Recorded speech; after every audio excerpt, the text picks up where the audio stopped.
नमस्कार मंडळी, कसे आहात? मजेत ना? वाचताय ना? मंडळी, मध्यंतरी आमच्या वाचनालयाचा एक कार्यक्रम झाला होता. त्यात आमच्या वाचनालयाच्या ज्या मालक आहेत त्या आम्हाला घरपोच पुस्तके देतात आणि घरपोच पुस्तके मिळाल्याचे किती फायदे असतात असे तिथे रसिक वाचकांनी नमूद केले होते. आणि खरोखरच आपल्या दारापर्यंत जर एखादं पुस्तक आलं ना, तो वाचण्याचा आनंदच खूप मस्त असतो. कारण तुम्हाला विनासायास एक चांगलं माध्यम उपलब्ध होतं आणि आपली वाचन शक्ती वाढते. आणि याच संदर्भात सर्वांनी त्यांचे या सेवेबद्दल खूप मनपूर्वक कौतुक केले होते. तो कार्यक्रमही खूप सुंदर झाला होता. मला असं वाटतं की जर प्रत्येक शहरामध्ये अशा तऱ्हेचे पुस्तकं घरपर्यंत पोहोचवणाऱ्या घरगुती लायब्ररी असतील ना, तर वाचकांची संख्या नक्कीच वाढेल. मी सुदर्शना, वाचू आनंदे जगू स्वानंदे या पॉडकास्ट मध्ये आपले मनपूर्वक स्वागत. आज आपण मारुती चितमपल्ली यांच्या चैत्र पालवी या पुस्तकाचा परिचय करून घेणार आहोत. चैत्र पालवी हे पुस्तक 4 विभागांमध्ये आहे. निसर्ग, प्राणी जगत, पक्षी जगत आणि राष्ट्रीय उद्याने अशा 18 प्रकरणांमध्ये आहे. या पुस्तकाच्या मनोगतात लेखकाने असे म्हटले आहे की माझा वाचक वर्ग जसा महाराष्ट्रात आहे तसा तो परदेशातही आहे आणि त्यांच्यासाठी लेखन करायला मला नेहमीच आवडते. त्यांनी हे पुस्तक त्यांचे मित्र स्वर्गीय व्यंकटेश माडगुळकर यांना समर्पित केले आहे. ते लिहितात, मित्रवर्य, रानावनातील आपल्या सहवासातील अनेक आठवणींना. मारुती चितमपल्ली यांची आई, त्यांना जंगलाची ओढ होती. जंगलाच्या पायवाटा त्यांच्या माहितीच्या होत्या. तेच सगळे संस्कार त्यांनी मारुती चितमपल्लीवरतीही केले होते. त्यामुळेही त्यांना जंगलाची ओढ लागली. तर दिवाळीच्या सुट्ट्यांमध्ये ते आपल्या मामांकडे जात असत. त्यावेळेला त्यांचे मामा त्यांना बैलगाडीने घ्यायला येत. ते आणि त्यांची आई बैलगाडीने मामाकडे जात असत. त्या प्रवासाचे एक सुंदर वर्णन इथे आलेले आहे. हा प्रवास जवळपास 2 दिवसांचा होता. सजवलेली बैलगाडी, त्याला जोडलेली खिल्लारी बैलांची जोडी. जेव्हा ही बैलगाडी जंगलातील गवताळ प्रदेशातून धावत राही तेव्हा बैलांच्या गळ्यातील घुंगरांचा आवाज होत असे. तेव्हाचे दृश्य बघण्यालायक असे. बैलगाडी सोबत गवतातून हरणांचा कळपही त्यांच्यासोबत धावत राहील. तेव्हा त्यांच्या मामाने त्यांना सांगितले की हरणांना घुंगरांचा आवाज भुरळ घालतो आणि म्हणूनच ते बैलगाडी सोबत धावत राहत असे. याचाच फायदा घेऊन शिकारी त्यांची शिकार करतात. जंगलातील तळ्याकाठी मामा बैलगाडी सोडत असे. बैलांना पाणी पाजत असे. तेव्हा आजूबाजूच्या जंगलांचे निरीक्षण केल्यावर जंगलातील शांतता, स्तब्धता आणि जंगल गूढ रम्य वाटत असे. रात्री एखाद्या गावाच्या मोठ्या वडाच्या झाडाखाली बैलगाडी सोडली जाई. आईने सोबत आणलेली शिदोरी खाऊन आम्ही मोकळ्या आकाशाखाली अंथरूण घालून रात्र काढीत असू. त्यावेळी आकाशाचे दर्शन माझ्याकरता एक सौगातच असे. त्यांची आत्या एकटीच शेताच्या बांधावर घर बनवून राहत असे. तेव्हा मारुती चितमपल्ली सरांना त्या आपल्या घरी घेऊन जात असे. त्यावेळी पक्षी निरीक्षण करणे याचा आनंद घेत ते आपल्या आत्याकडे राहत असत. सुगरण पक्षाचे घरटे बांधताना पाहणे हा एक अनोखा आनंद आहे असे त्यांनी नमूद केले आहे. एका ठिकाणी ते असेही म्हणतात की त्यांच्या वडिलांना सिंधीच्या झाडाचा रस पिणे आवडत असे. तेव्हा ते लेखकाला आपल्यासोबत जंगलात घेऊन जात असत. हा पण एक अनुभव त्यांच्यासोबत होता म्हणून लेखक म्हणतात त्यांना जंगलाबद्दल प्रेम निर्माण होण्याचे या सर्वांचे मोठे योगदान. या पुस्तकामध्ये सिंह माकड, नीलगाय, चांदी अस्वल, मृगराज सिंह आणि मुकणा हत्ती याचेही वर्णन आले आहे. लेखक लिहितात की सिंह माकडाचे दर्शन मुंडतोराईच्या जंगलात आपल्याला दिसून येते. त्याचे वैशिष्ट्य असे आहे की नर सर्वांगाने काळा असतो. त्याच्या मानेभोवती तांबूस पांढरी आयाळ असते.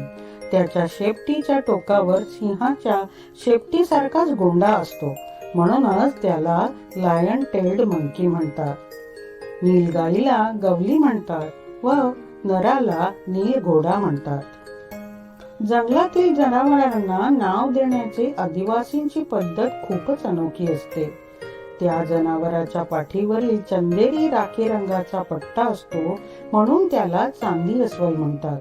त्याचे दुसरे नाव मजेदार आहे, भुईर, म्हणजे भुईमध्ये राहणारे अस्वल. त्यालाच इंग्रजीत हनी बॅजर म्हणतात. एकेकाळी आशिया खंडात विपुल प्रमाणात आढळून येणारे आशिया मायनर आता फक्त गीरच्या जंगलातच दिसून येतात. यांची लांबी साधारण 9 फूट असते. आयाळ तुरळक व रंग करडा असतो. छाव्याच्या अंगावर क्वचित टिपके असतात. खुजली सागाची झाडे, पळस, जांभूळ, बोर व विखुरलेली बांबूंची वने ही यांच्या वस्तीचेच ठिकाण असतात. मुकणा हत्ती म्हणजे ज्याला दात नाही असा हत्ती. पक्षी जगत. पक्षी जगत हे सृष्टीला पडलेले एक खूपच सुंदर स्वप्न आहे. मनुष्य स्वप्नप्रिय आहे म्हणूनच त्याला पक्षी आवडतात. अगदी लहानपणापासून पक्षी जगताची ओळख चिवकाऊच्या गोष्टीने होते, हो की नाही? वैशाख महिना येताच नदीकाठच्या कदंब, जांभूळ या झाडांवर कावळे घरटी बांधू लागतात. या घरट्यांच्या कोटरात बसून कावळ्या आनंदाने अंडी घालत असतात. याचाच फायदा घेऊन कोकिळ पक्षी कावळ्यांचे लक्ष आपल्याकडे वेधून घेतात, घरट्यांपासून दूर नेतात. तेव्हा मादी कोकिळ आपली अंडी कावळ्याच्या घरट्यात देते आणि निघून जाते. लेखक म्हणतात, भारद्वाज पक्षी गुबगुब कर बोलतो तेव्हा नंदीवाल्याची आठवण होईल. त्याचे दर्शन झाले की दिवस शुभ जातो असे म्हणतात. आजी टिटवीला अशुभ समजत असे, पण पक्षी नेहमी समुद्राच्या वाळूत किंवा खडकाळ भागात किंवा नदीकाठच्या मोकळ्या जागेत जमिनीवर अंडी घालतो. जेव्हा भक्ष त्याची अंडी पळवण्याचा प्रयत्न करतो तेव्हा ती एका पायाने लंगडायला सुरुवात करते व सर्वांचे लक्ष आपल्याकडे वेधते. ती जोरजोराने टिटिव टिव टिटिव टिव असा आवाज करून आपल्याकडे लक्ष वेधून घेते. रात्री झोपताना आपले दोन्ही पाय आकाशाकडे करून झोपते, जणू काही हिच्या 2 पायांनी.